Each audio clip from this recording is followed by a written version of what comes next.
They say when you give something with love, you never ask for it back. But I've learned that sometimes silence looks like peace until someone mistakes your generosity for weakness. This isn't just a revenge story.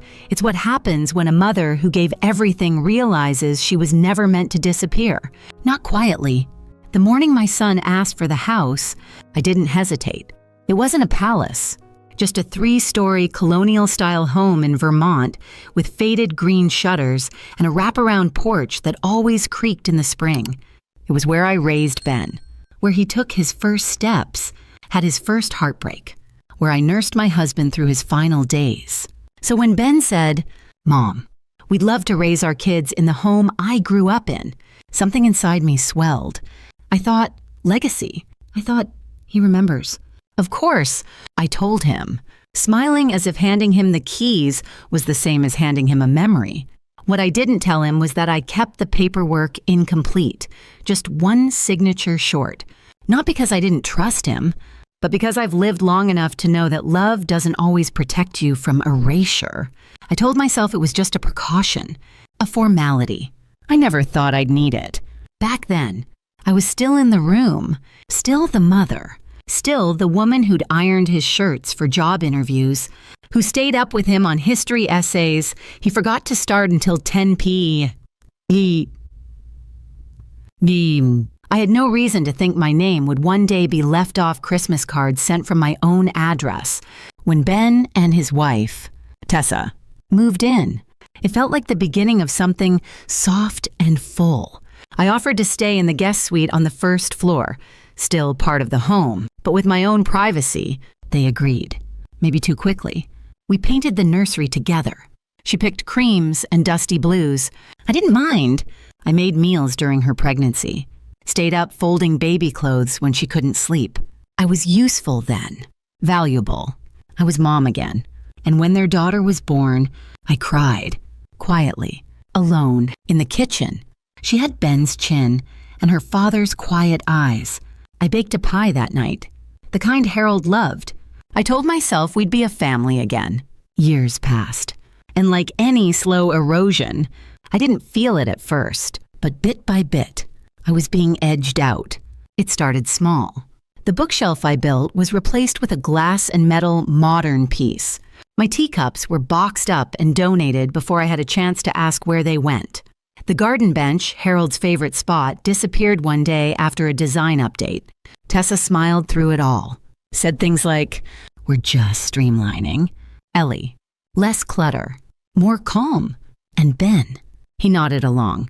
Eyes always somewhere else. I began to wonder if the house still smelled like cinnamon to him, or if eucalyptus candles had erased all memory of us. Still, I stayed quiet. Not because I was afraid, but because I wanted it to work. I wanted to believe that love, given again and again, would finally circle back. I even offered money. They wanted to renovate the kitchen, open it up, install some eco-friendly appliances.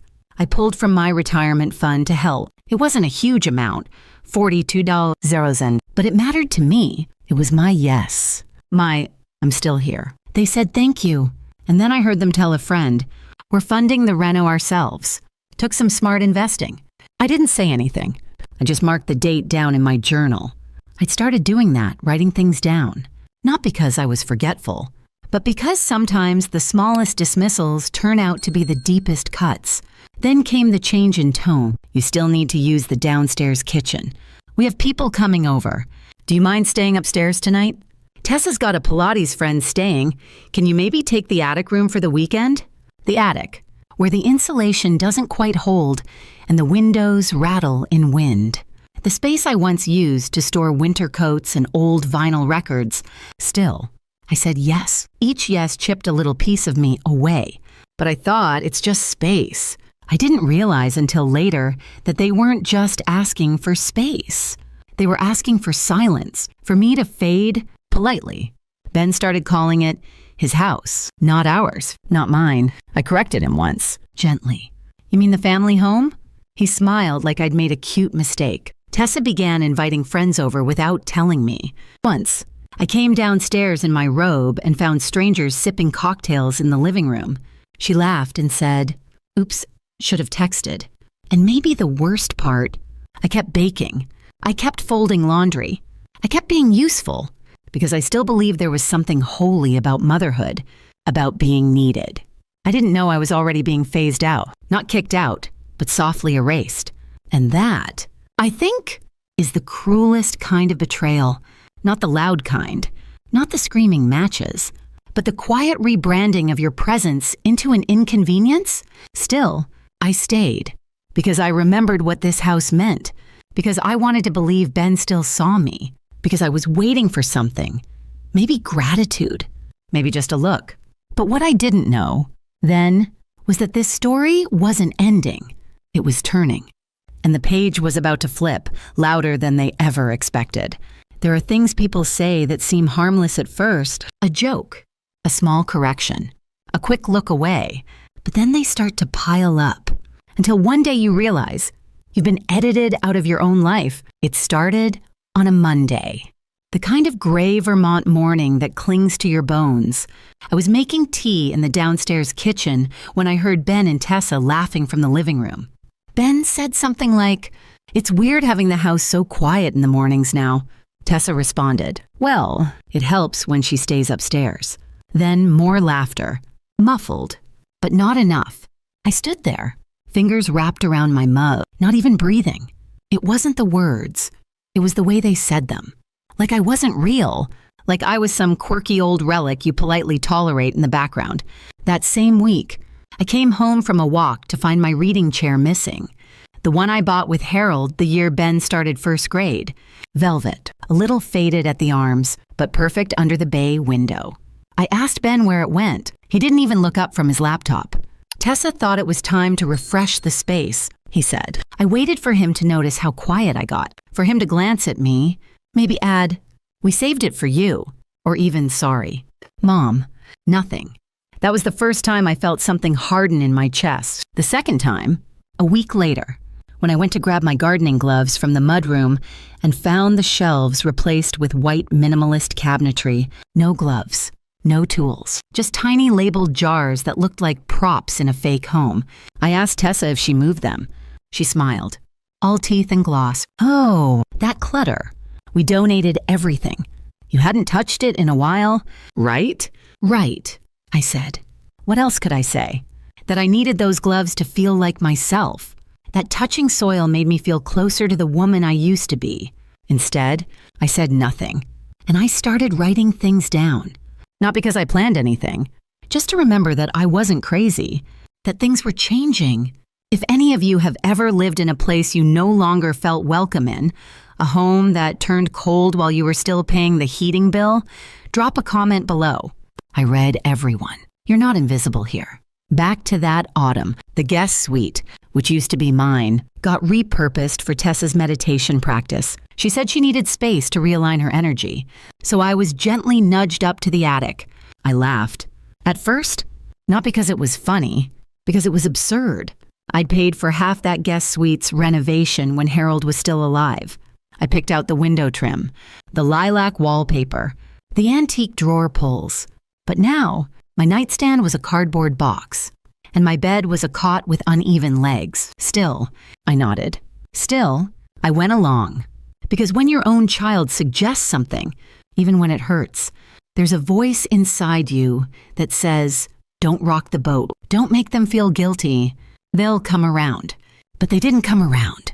At dinner one night, I asked if we were still doing Thanksgiving together, if they wanted me to cook like always.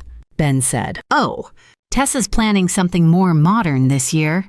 Charcuterie, no turkey. And we were thinking of inviting her colleagues." I blinked.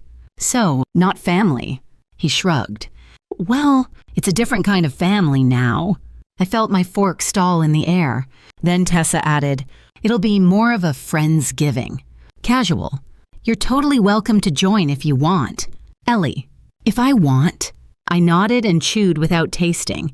That night, I sat in the attic with the space heater humming like a bad apology. I stared at the ceiling for a long time, wondering if maybe I was imagining things. Maybe this was just how aging worked. You made room until you disappeared. But the next morning proved me wrong. I overheard Tessa on the phone, her voice floating down the hall. No, she's still here. I know. Yeah. Ben's trying to ease her out gently. Maybe after the holidays. We've got real estate options already. Assisted living. Or something. Assisted living. I closed my eyes. Let the words hit. Let them bruise before they could scar. They weren't even trying to hide it anymore. Not even pretending I mattered. And still, I set the table that evening. Still baked the cornbread. Still smiled when Tessa complimented the crust on the apple pie she didn't even taste. Because if I stopped being useful, I knew what came next. But here's the truth no one warns you about. It's not the insults that break you. It's the polite dismissals. The way people erase you with a smile. I wasn't just being pushed out of rooms. I was being written out of the story I helped build. And that, more than anything, told me it was time. Not to yell, not to fight, but to remember exactly what I still owned and what I'd never actually given away. It happened just 3 days before Thanksgiving. I was setting out the cloth napkins in the dining room, navy blue, the ones I used every year when Harold was still alive, when Tessa walked in with that air she always had, like every room belonged to her now. Ellie, she said lightly, we won't need those this year. I looked up. The cloth napkins, she smiled. We're going with a more modern aesthetic, rustic paper, less old-fashioned. I held one napkin in my hand a moment longer, then folded it neatly and placed it back into the drawer without a word. That was the last time I touched any part of Thanksgiving prep. They didn't ask me to make the cranberry sauce or the cornbread stuffing Ben used to love, or the pecan pie recipe Harold begged for every fall. Tessa took it all over. The menu, the guest list, the kitchen, the whole house. It felt like I stayed upstairs that week. I didn't want to watch her wipe away the traces of the woman who used to host these dinners, the woman who remembered every guest's food allergy, who ironed tablecloths and lit cinnamon candles in the hallway. It wasn't just a holiday anymore. It was a production, one I'd been quietly written out of. But I hadn't yet realized just how far they'd gone. The night before Thanksgiving, I went down to the mudroom to get my gardening gloves, my morning ritual, even in the cold, and found the door locked. It had never been locked before. I knocked lightly, then turned the knob again, just to be sure. Still locked. I asked Ben about it over dinner. Is something wrong with the mudroom door? He glanced up from his phone. Oh, right? We had a locksmith come by. Tessa wanted to store some things in there. She's organizing. I see, I said, though I didn't. Later that night, I walked through the house like a ghost, checking for the small things that still belonged to me. My cookbooks, gone. My framed photo of Ben's graduation, replaced with a black and white print of abstract shapes. My teapot was nowhere in the kitchen. The shelves were cleared, sanitized. It was like I had never lived there. The worst of it came the next morning. Thanksgiving Day. Guests arrived in waves. All faces I didn't know. Tessa's coworkers, her yoga teacher, a couple she met at a networking brunch. They smiled politely, called me Miss Ellie, and stepped around me like I was part of the furniture. I wasn't angry. Not then. Just hollow. The table was set with pale stoneware. The kind that chips when you look at it wrong. No warmth, no colors, just muted gray. As if the food itself didn't deserve to be remembered, I stood at the edge of the dining room, watching as they poured wine and laughed at inside jokes, until Ben finally waved me over. Grab a plate, Mom, he said, gesturing toward the buffet. We saved you a spot. I walked over slowly, my hands colder than I realized. I reached for the sweet potatoes. The way I always had, half smiling, trying to find some version of the old rhythm.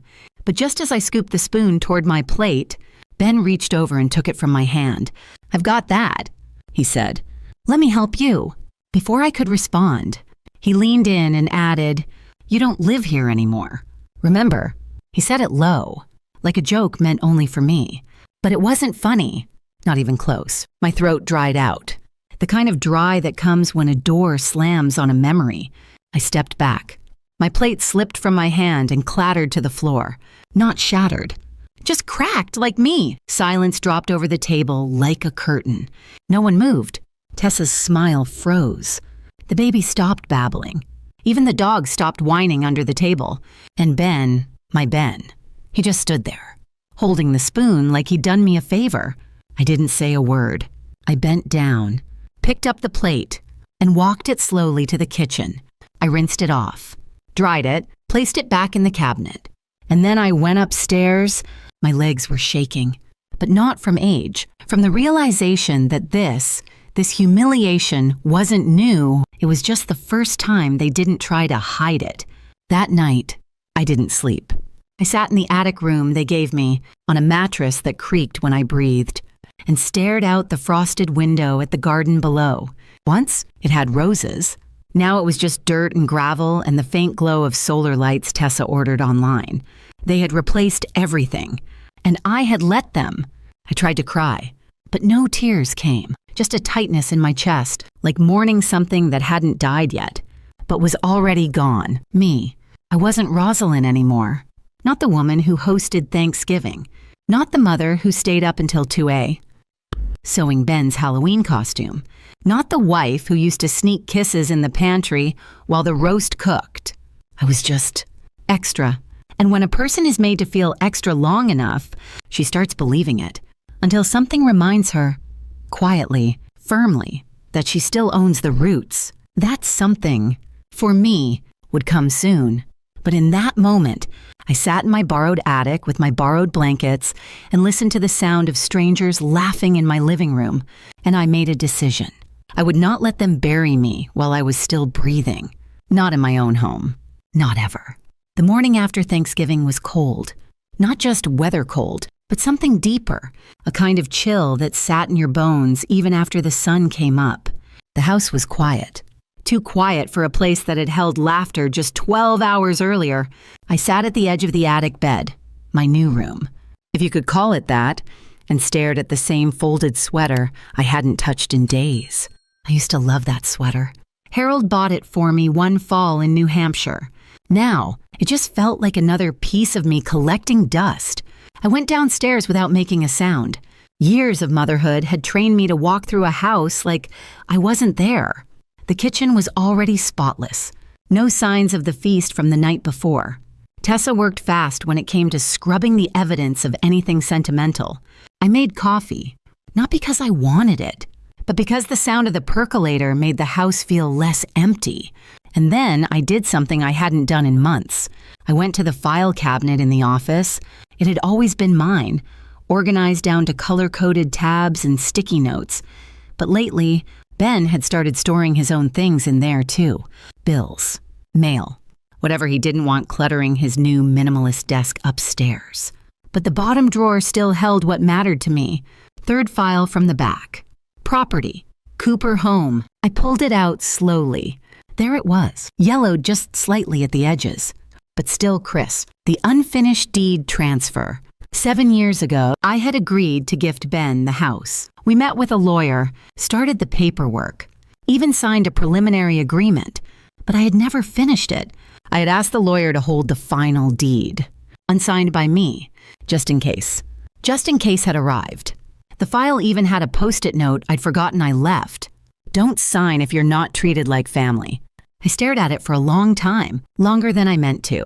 My hands didn't shake. My breath didn't catch. I felt calm, too calm. That's when I knew. This wasn't a bad moment or a misunderstanding.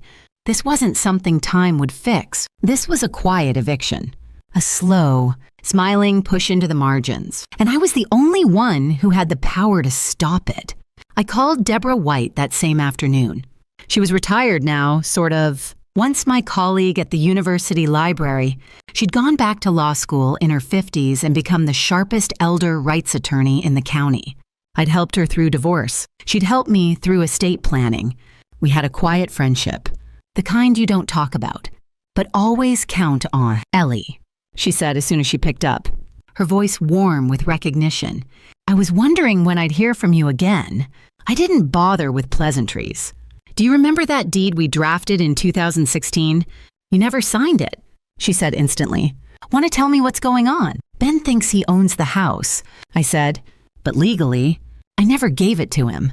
And now, I think it's time I take it back. Deborah didn't gasp or scold. She simply said, "I'll pull the file. Come by tomorrow."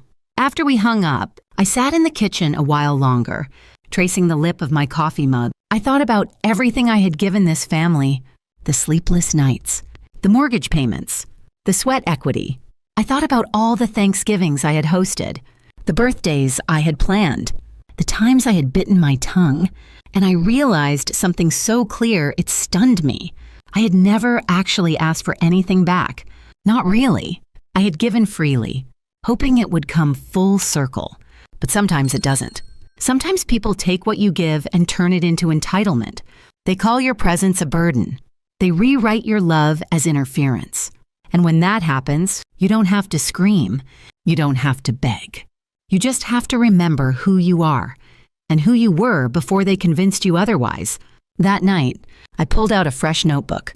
Not the yellow legal pad I'd been using to track the little things. No, this was different. This was for everything. I wrote down dates, quotes, incidents. I sketched the layout of the house and marked every room they'd stripped of my presence. I documented conversations, filed memories under headings like isolation, dismissal, public humiliation. Each word on the page was a step back toward myself. The last thing I wrote that night, in all caps across the top of a blank page, was this: he never owned it, not legally, not spiritually, and not anymore. As I turned off the light and crawled into the attic bed, I didn't feel small. I didn't feel erased. For the first time in a long while, I felt still, not defeated, just steady, and the kind of steady that comes before a storm no one sees coming. I didn't rush.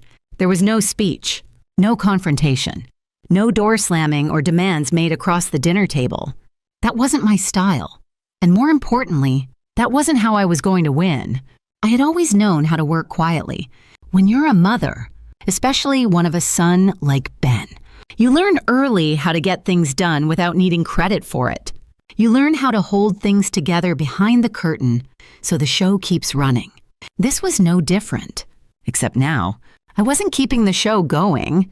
I was preparing to walk off stage and take the entire set with me. I met with Deborah the next day, in her new office downtown, smaller than the one she had during her peak trial years, but still neat, focused, sharp. Like her, she hugged me without words, sat me down with a cup of Earl Grey, and pulled out the file. "I reviewed the deed again last night," she said. "You were smart. You left enough ambiguity that legally, this house is still yours." I let out a small breath. I wasn't trying to be smart. I was trying to leave room for grace.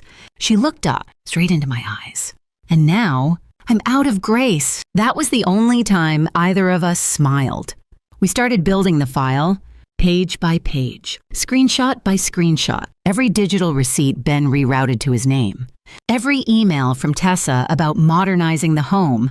Every calendar entry that mysteriously excluded me from family events. Birthday dinners, school plays. I'd kept everything, not because I'd planned this, but because I've always believed in paper trails. And now, those trails would lead us exactly where we needed to go. Back home, that same week, I visited a clinic in Bart, a good half-hour away. No one knew I went. I booked it under a fake name, my maiden name, and requested a full cognitive evaluation.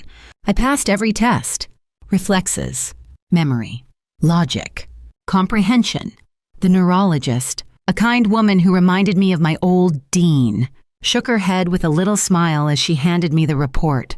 "You've got a sharper mind than most people 30 years younger." I slid the report into my binder like a blade, because I knew what was coming. I'd seen the signs, the whispered comments, the sudden concern when I misplaced a spoon or forgot the name of Tessa's coworker's child. I wasn't old, but they were trying to make me look it. And once people paint you as fading, it gives them permission to start scrubbing you out entirely. I started playing the part, nothing dramatic, just enough. Leaving the kettle on a few seconds too long, walking into a room and pretending to forget why, asking Ben, just once, if he knew where I left my checkbook, though I knew exactly where it was. Tessa bit fast, too fast. Sticky notes began to appear around the house. Take your pills. Don't forget the laundry. Remember to eat. Each one written in bubbly Sharpie letters. Each one taped somewhere visible. Fridge. Bathroom mirror. The door to the attic. They looked sweet on the surface, but they weren't love. They were evidence being planted. And I let her plant it. Because I was building a garden of my own. The house had security cameras now. Ben's idea. Though he never got around to setting them up properly. What he didn't know was that I had my own. A discreet nanny cam tucked inside an old porcelain clock on the bookshelf. Harold's clock. They never even looked at it. That clock saw everything. The way Tessa spoke to me when no one was around. The moment she scolded me in a voice syrupy enough to rot your teeth. The way she read my mail out loud to friends on speakerphone like it was entertainment. I cataloged it all. Meanwhile, I smiled. I helped slice apples for her smoothie bowls. I agreed with Ben when he said I might be happier in a smaller place. Someday, I even clapped politely when their son performed a Thanksgiving poem that didn't mention me once. I played soft because I needed them to believe I had folded. And when they believed it, when they truly believed I had nothing left to fight with, that's when I moved. I contacted Deborah again and told her I was ready to initiate. You want to go legal? She asked. No, I said calmly. I want to go quiet, but final. She nodded once, then started drafting the motion. Full legal retraction of any shared property status, based on incomplete transfers, financial manipulation, and emotional coercion. We had the cognitive report, the surveillance, the documented timeline, and, most importantly, we had the deed, unfinished, waiting, like it had always been saving me from this very moment. When I got back to the house that afternoon, Tessa was standing on the back deck with a glass of wine, laughing on the phone. I stood quietly for a second, just listening to her voice float through the air. She doesn't even realize it's not her house anymore, she said, giggling. She still acts like she matters. I didn't interrupt. I didn't walk away. Either. I just stood still, staring at the yard she had turned cold with gravel and fence posts, until she noticed me. She turned, mid-laugh, and froze. Oh, didn't hear you come in. I've always been here, I said, my voice light. You just forgot to look. And then I walked back inside, calm, steady, ready. Because when people try to erase you, you don't scream to prove you're real. You make sure when you rise. They have to read your name in bold print to understand just how wrong they were to forget it. I chose dinner, not lunch, not mid-morning, not some random weekday knock on the door. Dinner, because dinner still held a memory of what we used to be. It was the only time of day when the family sat down at one table, even if now it was more performance than presence. The lighting was soft. The food was curated. Everyone pretended they had something worth toasting. And I wanted that moment, the illusion of their control, to be the stage where I quietly pulled the rug out. Deborah asked me twice if I was sure. They'll be blindsided, she said. You'll be burning the bridge in front of them. I smiled and folded the napkin in my lap like I was already at the table. There's no bridge left, I told her. Just ash. It was a Thursday night. Roasted chicken, sweet potatoes, a kale salad that no one really touched. Tessa had spent the afternoon plating everything like a cooking show. I stayed mostly quiet, sipping my water, making polite noises when asked about the weather. Ben had just started talking about refinancing the house again, my house, when the doorbell rang. Tessa looked annoyed. Did someone forget to tell me we had more guests? Ben stood to answer it, still talking over his shoulder about mortgage rates. I just kept cutting my chicken. The door opened, and then came silence.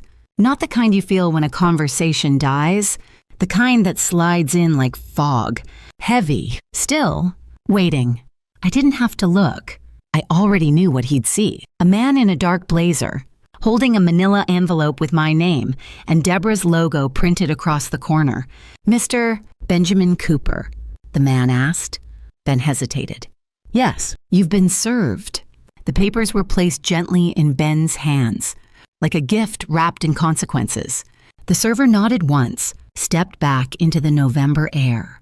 and was gone before anyone inside could ask a single question. Tessa stared. Her mouth parted, ready to speak, but no words came. Ben read the first page, then the second, and on the third, something in his face shifted. I'd seen that look before, on students who didn't study for finals, who thought charisma would carry them through. "What is this?" he asked me, voice flat, unreadable. I set my fork down and wiped the corner of my mouth with a napkin. Not rushed, not smug, just finished. "That," I said, "is your reminder that I never signed away the deed." He stared at me, blinking like he was trying to restart the moment. This says the house isn't mine. It never was," I said gently. "Not legally. You had the shell, but not the signature. But we've lived here for years," Tessa blurted. "You said, I let you stay," I replied. "I never said you owned it." For a moment, no one moved. Then Ben slammed the folder onto the table, hard enough to knock over his wine glass. Red bled into the placemat like a wound. "This is insane," he said. "Jaw tight. You're kicking us out." I didn't flinch. "I'm reclaiming what was always mine." Tessa finally found her footing. "After everything we've done for you." That made me laugh. Not out loud, just inside, where my dignity had been quietly sharpening for months. "You mean letting me sleep in the attic? Taping notes to the fridge so people would think I'm losing my memory, reading my mail, throwing out my things, that everything." Her mouth opened, closed, opened again, like a fish gasping for air. I stood slowly. The room suddenly felt bigger, not because I had grown, but because I'd finally stopped shrinking.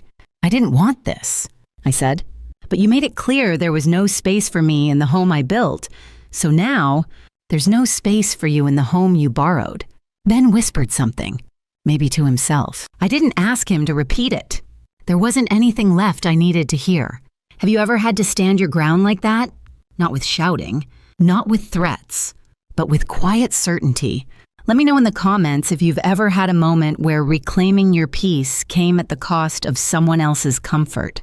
Because let me tell you, there's nothing selfish about choosing not to be erased. Back in the dining room, Ben had finally sat down, his shoulders sagging like someone much older than he was. "You could have just talked to us," he muttered. "I tried," I said. "You weren't listening." Tessa was still staring at me like I'd become someone else entirely. And maybe I had. Maybe that's what reclaiming looks like, when a woman stops asking to be seen and simply becomes undeniable. I gathered my plate, walked to the kitchen, and scraped the rest of my dinner into the compost bin. It felt like shedding skin. That night, Deborah texted me. "It's done. They've been legally notified. The clock starts now. 15 days. 15 days until the locks changed. Until my name was back where it belonged. Until I wasn't just allowed in the house, I was home." I stood on the back porch, watching the last of the light disappear behind the hills. My hands were steady, my heart quiet, not triumphant, not angry, just finally free enough to stop apologizing for surviving. The house went quiet in the days that followed. Not peacefully quiet, but the kind of quiet that follows a slammed door. Thick, watchful, edged. Ben barely looked me in the eye. He'd passed by me in the hallway with a stiffness I hadn't seen since he was a teenager, trying to hide a bad report card. Tessa, on the other hand, couldn't stop herself. Her movements became sharper, her tone more clipped. The sweetness in her voice now sugar-coated acid. "I noticed you didn't take the trash out," she said the next morning. I smiled as I stirred my tea. "You noticed, right?" She stared at me like she couldn't figure out who I was anymore. That made two of us. I kept my routines the same. Early walks. Tea at 8. Reading by the front window when the light was right. Not because I was trying to prove anything, but because I was reclaiming something they thought I'd lost. Presence. I didn't hide in the attic anymore. I used the main bathroom. Cooked in the kitchen. Left the front door open when the sun was out. The house no longer felt like it belonged to them. And they felt it too. Ben tried to negotiate. First, it was a calm conversation at the dinner table. "Mom, we don't have to go through all this," he said, not quite meeting my eyes. Maybe we can find a compromise, a shared agreement. You stay, we stay. I shook my head gently. Ben, you already moved me out. You just forgot to pack my things. He looked like he wanted to say more, but didn't know how. Or maybe he was waiting for Tessa to chime in. She didn't. She just stabbed at her salad like it had done something personal to her. The second attempt was guilt. Ben came into my room one evening, holding an old photo, us in the backyard, Harold grilling, Ben holding a sparkler like it was a torch. You really want to destroy this? He asked. I looked at the photo. My hands had planted those hedges behind us. My sweat had built that deck. My love had raised that boy. And still, I had become a guest in my own legacy. I looked him in the eye. I'm not destroying anything. I'm just taking back what was mine to begin with. He left without another word. It wasn't just the legal blow that shook them. It was the shift in energy. The fact that I no longer asked for permission to exist. That I didn't justify my place at the table. That I didn't flinch when Tessa sighed at my footsteps or rolled her eyes when I poured coffee into the good china. They were waiting for the old version of me to come back, the one who apologized when she hadn't done anything wrong, who folded her needs into a corner to keep the peace. But that woman had stopped showing up. I wasn't cruel. I wasn't loud. I was just solid, unmoved. And that, I think, terrified them more than any argument ever could. The tension broke one night when I found the guest bedroom door closed again, locked, like before. I tried the knob once. Nothing. I knocked lightly. From inside, Tessa called out, "We need space." I waited a beat, then responded, "So do I." I turned and walked away, not back to the attic, but down the hall to the office. The door opened easily. Inside was a printer, a small bookshelf, and a chair I hadn't sat in for years. I took the chair, turned on the lamp, and I wrote in my notebook, the one with the bold letters on the front. He never owned it. That became my quiet mantra. When people forget what you gave, when they convince themselves they built the house you laid the first brick for, sometimes silence is the strongest storm. You don't need thunder when the earth already knows you're coming. I never raised my voice, but I took up space again. And that, for the first time in a long while, felt like power. It was the photo album that did it. I hadn't opened it in years, not since Harold passed. Not since Ben stopped calling me Mama and started referring to me as she in conversations with his wife. But something in me that week, in the middle of that quiet war inside the house, needed to remember. It was buried in a trunk at the bottom of the linen closet. The one Tessa kept meaning to clear out to make space for her yoga mats. I pulled it out gently, brushed off the layer of dust, and sat down on the hallway floor. The first page was our wedding. The second, the day we bought the house. Back then, it was just a patch of overgrown weeds and a cracked concrete porch. But Harold believed in it, and I believed in him. We painted that house with our bare hands. I planted the first rose bush myself, on my knees in the dirt while Ben napped in a laundry basket next to me. He was 6 months old. The album flipped through years like it was breathing. Ben's second birthday. His first scraped knee. Me, standing on the porch with a paintbrush in my hand. Cheeks sunburned. Smiling like the world was mine. I didn't even notice Tessa standing in the hallway until she spoke. "What's that?" I closed the album, looked up. History. She leaned against the door frame, arms crossed like always. "Looks old." "It is." "You know," she said, a little too casually. "We're planning to repaint the house next month. Give it a more modern vibe." I stared at her for a long moment. Then slowly, I opened the album again and turned it so she could see. "That's me painting this house." 40 years ago, Tessa's eyes flickered. Just for a second. I didn't realize. "No," I said. "You didn't." She didn't say anything else. She just stood there a minute, then walked away. But I knew something had landed. Later that afternoon, Ben came home from work and found me in the kitchen, making tea. He looked tired, older than he should have. He sat at the counter, quiet. "I saw the photos," he said finally. I didn't look up. And he let out a slow breath. "I forgot how much of this house is you." I stirred my tea. "You didn't forget. You just stopped remembering." He didn't argue. There's something hollow in a man's silence when he realizes he's erased the hands that fed him. He glanced down at his phone, then back up at me. Did you really sleep in the attic all these months without saying anything? I said something every day, I replied. You just never heard me. The silence stretched. And in it, I saw what he wouldn't say. He didn't know how to undo it. Not really. Not after all this time. Not after watching me disappear little by little while he looked the other way. That night, I pulled another box from the closet. This one was smaller. Inside it was the letter Harold had written me before he passed. I hadn't read it in years. I sat on the edge of the bed and opened it with both hands like it might break. Rosie, it began. This house is you. Don't let anyone ever forget that, even if they try, especially if they try. I held the letter against my chest and closed my eyes. They had tried. Oh, how they tried. To scrub me out of the home I raised them in. To downplay the hands that built the foundation. To make me feel like a squatter in my own legacy.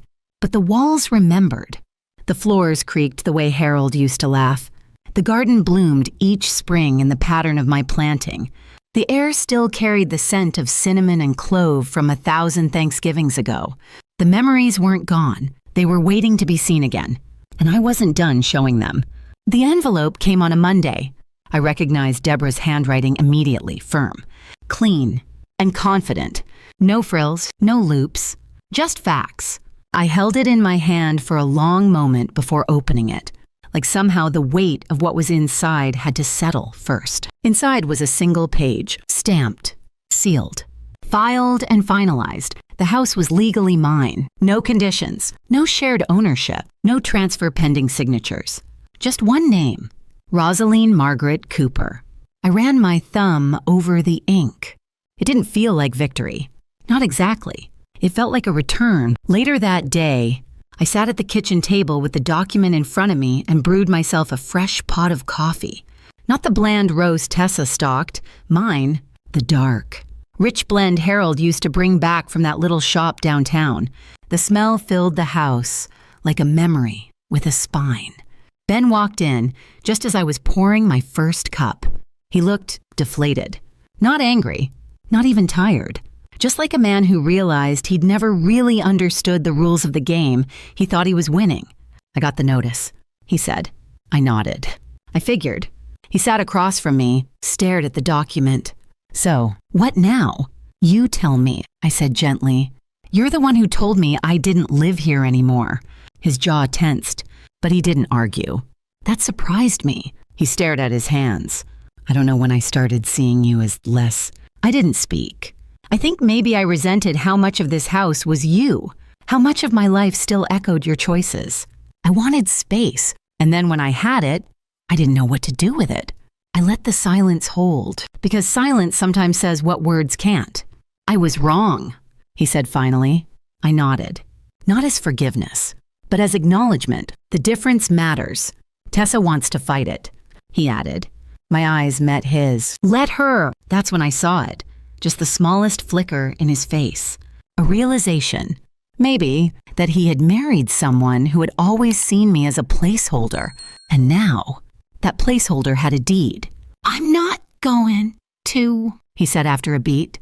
I told her, we'll start looking for a place. He stood, lingered a moment, then walked away. No drama, no tears, just a quiet shift in weight, like something had finally landed. That evening, I went through the house with a notebook and a pen and started making a list. Not a list of chores. A list of things I wanted to bring back. The yellow curtains in the kitchen, the blue plates from our first anniversary, the quilt I sewed when Ben was born. Little things, big meanings, one by one. I wrote them down. Not because I needed to restore the house to what it was before, but because I wanted to remind it, and myself, that I was still here, still choosing. And in that moment, I want to ask you something. Have you ever reclaimed something that was quietly taken from you? Not with shouting, not with drama, but with calm, firm steps. If you have, you know it's not about revenge. It's about remembrance. Let me know in the comments. What did you take back when they thought you never would? Because your story, your quiet rise, might be the one someone else is waiting to hear. That night, I lit a candle. Just one, the same kind Harold used to light when he worked late, and I waited up with a book in hand and cocoa on the stove. I sat beside it on the couch, wrapped in the old quilt I had found in the attic, and I felt the house breathing again, not with noise, but with peace. The kind of peace that comes when the soil knows its gardener has returned, when the walls recognize your footsteps, when the name on the deed is finally the name that built the home. Mine, they left in pieces, not in the way people storm out during an argument, slamming doors and breaking dishes. No, theirs was a slower kind of exit. One cardboard box at a time, one curtain quietly folded, one drawer left slightly ajar, as if unsure whether to take everything or leave something behind. It started with the closet. Ben moved his suits into the hallway linen cabinet, carefully zipped in garment bags, like he couldn't admit that they were leaving, just rearranging. Tessa followed 2 days later, packing her scented candles and imported teas into a floral print tote she'd gotten from some lifestyle blog giveaway. Neither of them said the words, but the house knew. They no longer moved with ownership. They moved with caution, as if the floor beneath them had changed somehow, gone soft in places. Unpredictable. I said nothing. I cooked breakfast for myself each morning and made 2 cups of coffee. Not out of habit, but out of grace. 1 cup always sat cooling on the table beside me, untouched. I never said who it was for.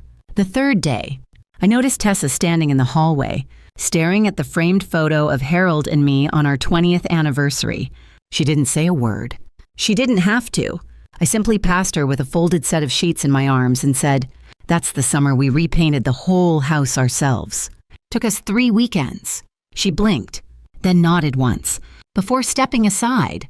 By the end of the week, Ben came to me holding an envelope. Inside was a check. For what? I asked quietly. He hesitated. For rent. For the past few months. I don't know how to fix everything, but I can start here. I looked at the check, at his handwriting on the memo line.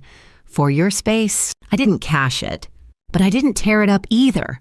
I kept it tucked inside the back of my journal, behind the page where I had once written in all caps, "He never owned it," because now he finally knew that too. The moving van came on a Saturday. Quiet. Efficient. No family send-off. No tearful goodbye. Tessa barely made eye contact. She didn't hug me. She didn't say thank you. But just before she got in the car, she paused by the front step and looked back at the house. She opened her mouth like she wanted to say something, but didn't. Instead, she nodded at me once, curt, as if to say, "I get it now." Then she was gone. Ben lingered. He always had a harder time leaving. Maybe it's because he knew what was lost couldn't be boxed up or folded into the back seat of a Prius. "I didn't mean to erase you," he said. I gave him the softest smile I could. "You didn't erase me. You just forgot I was the one who handed you the pen." He looked down. That boy who once clung to my leg at kindergarten drop-off was still there, somewhere beneath the tired man in front of me. He reached for a hug. I gave it to him, not because he earned it, but because I had learned that healing wasn't about who apologized first. It was about who was strong enough to walk through the silence afterward without needing to be forgiven. When he drove away, the street fell quiet. No engine hum, no porch light flickering. No Tessa rearranging patio chairs like she was trying to reshape the world. Just me, and the house, and peace. Not the kind that feels empty, the kind that feels earned. I went room by room that evening, opened the windows, let the air breathe again. I put my hand on the banister Harold built and whispered, "We're home." Because the home was no longer a battleground. It was mine again. The walls no longer echoed with tension. They remembered laughter, cinnamon rolls, the hum of Sunday jazz. And I was no longer a guest in my own legacy. I was the keeper of it. I didn't rush to fill the empty spaces. There's a strange kind of stillness that comes after people leave, not silence. Exactly. But the quiet presence of absence. Their voices were gone, their clutter, their energy. For a few days, the house felt like a deep exhale. I let it breathe. Then I got to work. Not because I was trying to move on or pretend the damage never happened, but because I finally had the freedom to tend to what had been neglected. Not just the baseboards or the peeling paint, but the pieces of myself I'd pushed into corners to keep peace. The attic was first. I opened every box, not just the ones with holiday decorations and Harold's old records, but the hard ones too. The baby clothes I'd saved without knowing why. The letters Ben wrote from college. Back when he still signed them, "Love you always." The Mother's Day cards that stopped arriving after Tessa took over the calendar. I didn't cry over them. I just held them, read them, and decided what stayed and what went. Some things I finally let go of, but others I reclaimed. I pulled out the ceramic baking dish Harold bought me for our third Christmas and placed it back in the kitchen cabinet where it belonged. I rehung the framed quilt square from my mother's sewing circle, and in the hallway, I put up a photo I'd never dared display before. Me holding newborn Ben, exhausted and glowing. With Harold's hand on my shoulder, that was the house's true beginning. And it was time to remember it. Every room got a new coat of paint. Nothing flashy, just fresh. I chose colors that felt like breathing. Soft greens, warm creams, the pale yellow of spring light through a window. I fixed the loose stair tread, replaced the flickering bulb on the porch, hired a gardener to help me bring back the roses, real ones, not the trimmed box hedges Tessa installed to impress her friends. The roses would take time, but so did I. Some days, I'd sit on the back steps with a glass of lemonade and just listen to the house, its creaks, its settling bones, its history humming quietly in the floorboards. I was no longer trying to make the house feel alive. I was letting it remember that it already was. I started baking again, not for guests or approval, but because I missed the smell of vanilla and cinnamon filling the rooms. One morning, I made Harold's favorite, blueberry muffins with brown sugar tops, and set one on the windowsill while I ate mine slowly, with jazz playing low in the background. And that's when something unexpected happened. The neighbor's daughter, Claire, about 10 years old, came over and knocked on the back gate. "Hi," she said shyly, eyes on the muffin. "My mom says you're the one who used to give out the good cookies at Halloween." I smiled. "I'm guilty of that." She looked hopeful. "Can I sit with you?" I made a second muffin. We sat on the porch together, her legs swinging off the step, and she told me all about her school science fair project. I listened like it was the most important thing I'd heard in months, because in some ways it was. The house was waking up again, not with noise, with presence. Word spread, slowly. Neighbors I hadn't seen in years dropped off extra tomatoes from their gardens or waved longer than usual when they passed by. One Sunday, "Mrs. Eddings brought over a pie just because you look more like yourself lately," she said. That stayed with me, because I hadn't realized how invisible I had become, not just in this house, but in this life. How easy it was for people to forget you when you shrink to fit someone else's comfort. But now, the rooms had space for me again, and I wasn't filling them with bitterness. I was filling them with breath, with music, with muffins and rose petals and the sound of Claire's laugh echoing in the kitchen as I taught her how to separate eggs. I was restoring more than a house. I was restoring a place in the world, not for guests, not for my son, for me. It wasn't a letter. It wasn't even a call. It was a forwarded invitation, gold foil, cream cardstock, overly expensive. I found it tucked inside my mailbox between a utility bill and a grocery flyer. The envelope had no return address, but the handwriting was unmistakable.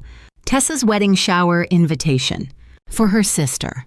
The event was being hosted at the lake house. That's what the card called it.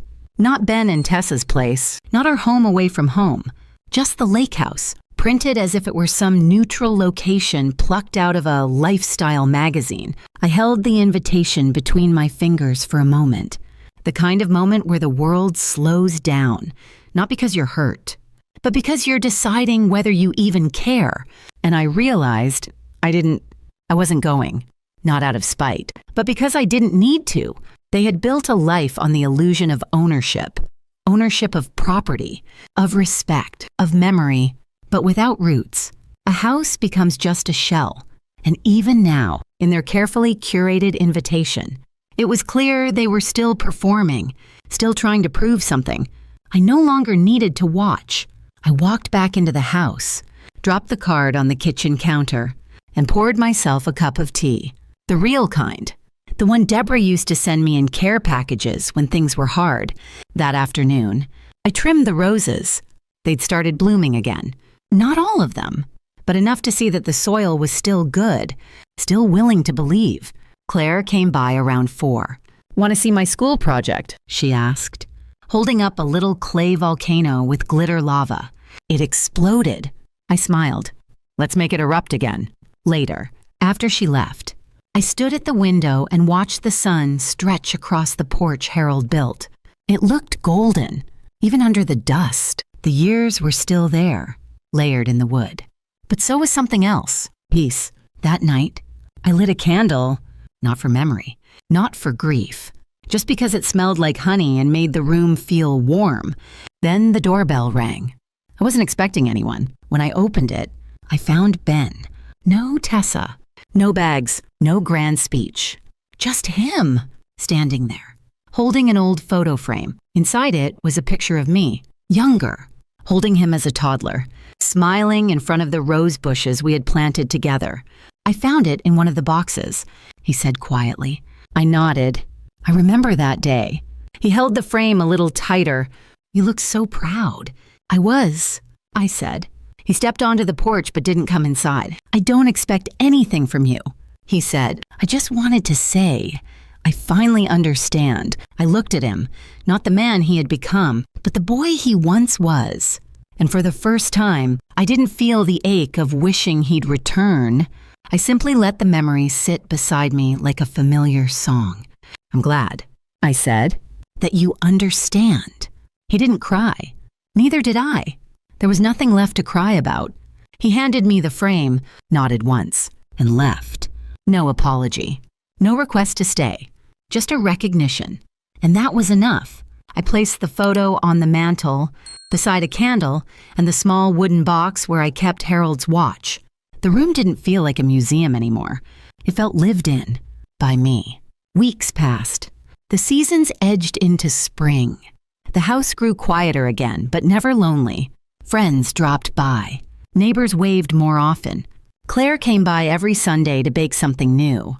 The house laughed again, sometimes in whispers, sometimes in full, belly-deep joy. One morning, I got a call from a local community center. They were organizing a storytelling night, and someone had recommended me. "We heard you've lived quite a story," the woman said on the phone. I smiled. "Yes, but I'm not done yet." I agreed to speak, not about revenge, not about bitterness, about legacy, about quiet return, about what it means to be written off and to quietly, without permission, write yourself back in. On the night of the event, I read from the journal I had kept throughout the whole ordeal. The page that once read, "He never owned it," now had new words beneath it, written in calm, firm ink. I never left. I just waited for the world to notice. When I finished, the room was quiet, not out of confusion, but respect. That kind of hush that happens when people realize they've just heard something that's going to sit with them for a while. Afterward, a woman came up to me, silver hair, soft hands, eyes that had clearly seen both joy and betrayal.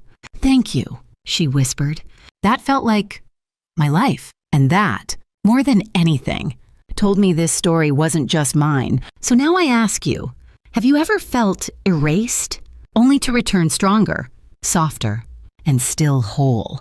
Have you ever lived through being forgotten and found something better on the other side? If you have, I see you. Leave a comment and tell me what you reclaimed, because your quiet triumph may be exactly what another woman needs to hear tonight.